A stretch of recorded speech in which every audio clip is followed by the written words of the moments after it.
Today we're featuring a story on Gibby Brack. Gibby came from a broken home, but grew up tough in Chicago's 27th Ward. He quit school after the 8th grade to work and help provide for his parents. But that didn't stop him from setting his sights higher and wanting to become a Major League Baseball player. And that's exactly what he did. But life for Gibby wasn't always filled with home runs and cheering crowds. As any professional baseball player would know, it's tough getting into the majors and even harder staying at that level. Not only that, but taking into consideration the playing era we're speaking of here, the 1930s and 1940s, life after baseball wasn't easy either, especially for Gibby, whose struggles seemed to be overwhelming, causing him to take his own life in 1960. Our good friend Jim Ford, who is a suicide prevention advocate out of Marietta, Georgia, is also with us today to share with you a special message and a few words of encouragement. All right here on History and Relics. Hey everybody, it's Jim Ford. I hope you're doing well. My good buddy John Hefter asked me to do a little intro before his piece on Gibby Brack. And I was looking into Gibby's life story a bit, and it made me think about how many people really knew the struggle that Gibby was going through in his life. Such a sad story. And, again, I think it's important that we think about, how do you know when someone needs encouragement, right? That's the old quote. Because they're breathing. We all need encouragement. We all need kindness. If you're worried about someone, reach out to them, talk to them, listen to them.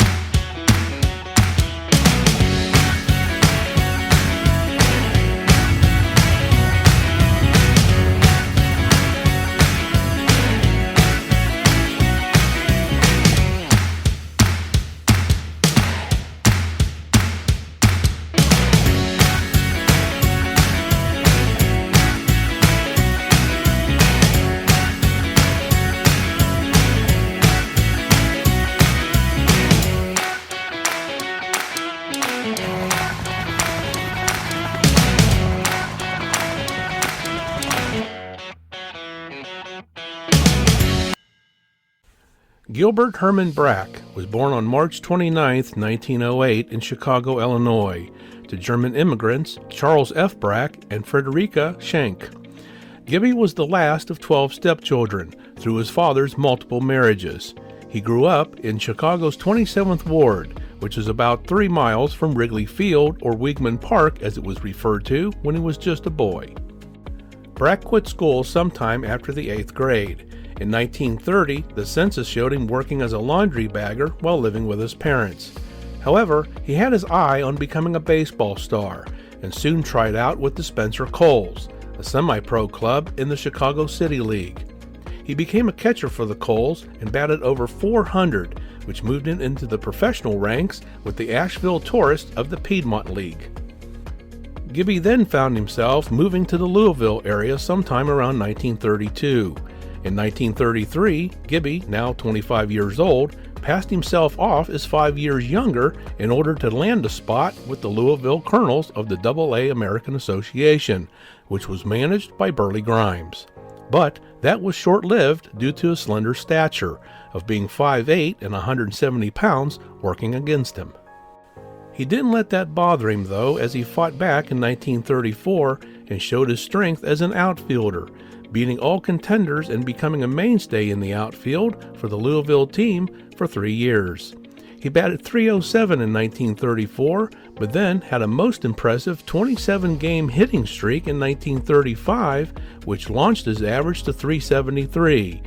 He also led the American Association that year in triples, but ended the season with a batting average of .321.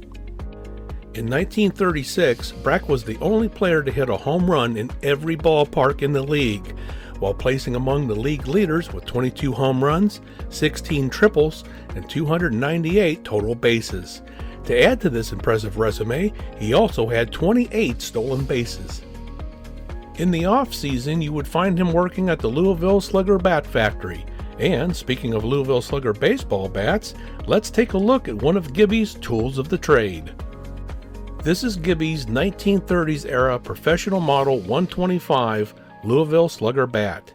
It measures 34.75 inches and weighs in at just over 36 ounces. It has great ball and cleat marks and has a cracked handle. The bat shows outstanding use and is a living testament to Gibby's career. Burley Grimes was hired by the Brooklyn Dodgers to replace Casey Stengel, who had been fired at the end of the 1936 season. Grimes insisted on Brack coming with him. Spring training had Brack competing against 5 others for 3 outfield positions. Brack was initially chosen for center field before a sprained ankle sidelined him for 2 weeks. Fortunately, just before the season opener, Brack's closest competition, Johnny Cooney, was hospitalized with the flu. On April 23, 1937, Gibby made his major league debut in a game against the Phillies in the Baker Bowl, where he was the leadoff hitter facing right-hander Bucky Walters. He scored 1 run and had 2 hits, including a triple that helped his team to a 4-3 win. The Dodgers' home opener was 3 days later at Ebbets Field, hosting the Boston Braves. He had 4 hits in that game, but the Dodgers ended up taking the loss. Brack collected his first Major League home run on May 11th, which helped seal a win over the St. Louis Cardinals 9-7. From there, Gibby would experience a downhill slide starting in June, when he was criticized for a base-running blunder in Cincinnati that would have tied the game.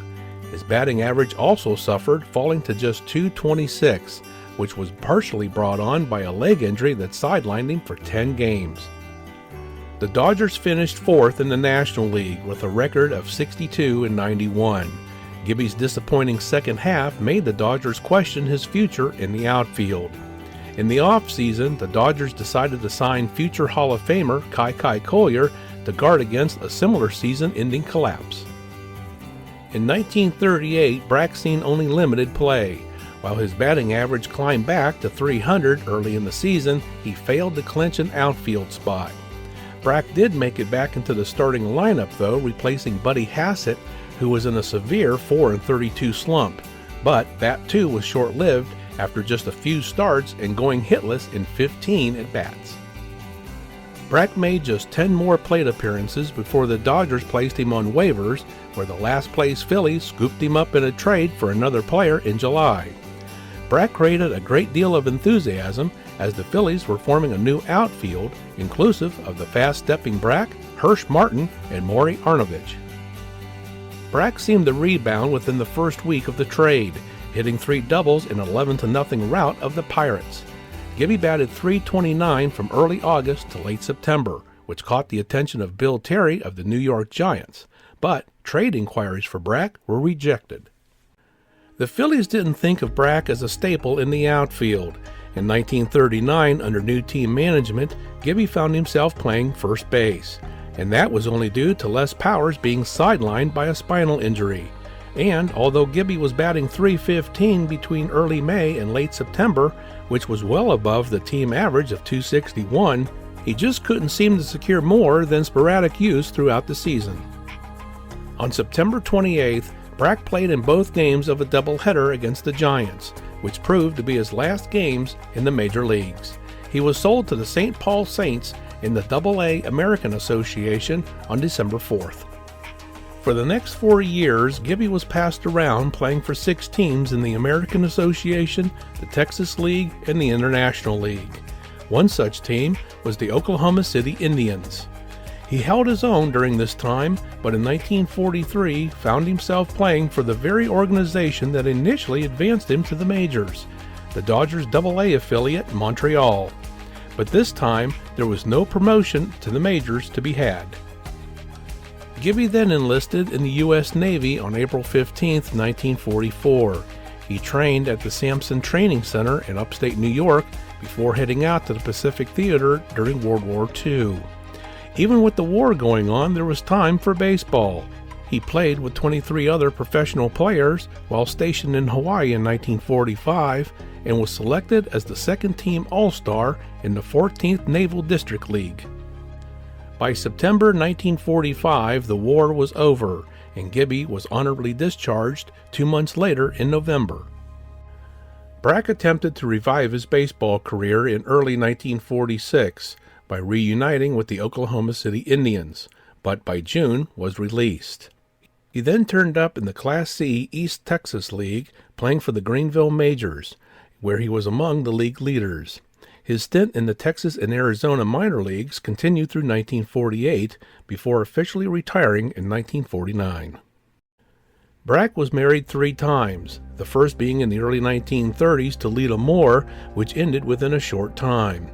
The second, around 1935, was to a Kentucky native named Hallie B. Forey, with whom they later had one child named Roger Herman Brack. This marriage ended in divorce sometime probably during Brack's military service. Gibby's third and longest marriage was with Texas native Ruby Pearl Watts. This was Ruby's second marriage after losing her first husband, Corporal Vernon Jack Lee Sheltman, in a car crash in 1943. Gibby and Ruby exchanged vows on July 5, 1947, and resided in northeast Texas, where Gibby later found employment with the Lone Star Steel Company. In 1957, 1,500 Lone Star Steel union workers started a wildcat strike in reaction to how the company handled grievances. The plant's president, E.B. Germany, was a known staunch anti-Liberite who wouldn't close the plant but would rather hire expensive scab workers to keep the plant in operation. The strike proved to be quite violent, as bombings and numerous shootings took place that forced the efforts of rangers and highway patrolmen to restore peace. It's not known if Brack participated in the strike, but by the end of the 1950s, Gibby was either laid off or terminated. Brack faced another personal setback in October 1959, when Ruby was diagnosed with terminal breast cancer. By early 1960, it was too much for Gibby to bear. Ruby was undergoing treatment at a hospital in Greenville, and Gibby was staying with a nearby friend, Jimmy Luttrell, and his wife. Filled with utter hopelessness over losing his job, and now having to face losing his wife too, Gibby drove to a remote location off of Interstate 30 in Greenville just after midnight on January 20th, placed a .22 caliber pistol to his right temple, and took his own life. The Luttrells found him later that same morning driving into Greenville. Gibby was just 51 years old. Nearly a month after Gibby committed suicide, Ruby succumbed to cancer on February 15th, just 4 days shy of her 49th birthday. Gibby's story is a sad one. Certainly, he had a lot going on in his life, and he could have appeared to be handling everything well on the outside, when in reality, he was struggling. Perhaps there were signs or small clues in Gibby's talk, behavior, or mood that could have tipped off others as being unusual, leading to Gibby getting help. We may never know, but unfortunately, Gibby chose a more permanent solution to a temporary situation, such as his job, and for a circumstance that all of us have or may encounter at some point in our lives, speaking with regard to an illness to or loss of a spouse. So before I close out today's presentation, I'd like to turn things back over to our good friend and guest, Jim Ford, who is a suicide prevention advocate out of Marietta, Georgia. Jim is a volunteer with the American Foundation for Suicide, or the AFSP, and also promotes the National Suicide Helpline 988. Jim has a very special message today, a plea for those in need, a word of encouragement, and an offer of help. Jim and I share in this message and want each and every one of you to know that you matter. You count. And we want and need you here today and tomorrow. Together, we can reduce incidents of suicide. Hey everybody, it's Jim Ford. I hope you're doing well. My good buddy John Hefter asked me to do a little intro before his piece on Gibby Brack. And I was looking into Gibby's life story a bit, and it made me think about how many people really knew the struggle that Gibby was going through in his life. He even passed himself off as a 20-year-old instead of the reality of him being 25 in order to have a more successful baseball career. And it really looked like it paid off, because his first season in 1937, he had a 12-game hitting streak, in his first 2 weeks playing of the season. That's incredible. But unfortunately, the second half of the year, he slumped. He didn't make the all-rookie team. People thought he was a shoo-in since he started off so quickly during the season. And unfortunately, he ended up only playing a couple more years. His last season was 1939. He did go into the U.S. Navy for his country in 1944. He got married again for the second time, had a son, but I'm not really sure he was able to spend much time with his son. Ended up getting married a third time. And at the time in 1960, his wife was struggling with a severe illness. Gibby was unemployed, dealing with depression, and he succumbed to mental illness. He died of suicide on January 20th, 1960. So such a sad story. And, again, I think it's important that we think about, how do you know when someone needs encouragement, right? That's the old quote. Because they're breathing. We all need encouragement. We all need kindness. If you're worried about someone, reach out to them, talk to them, listen to them. But I did want to share, again, some factors published by the American Foundation for Suicide Prevention. There's health factors of suicide, right? Depression, anxiety, bipolar, those type of things.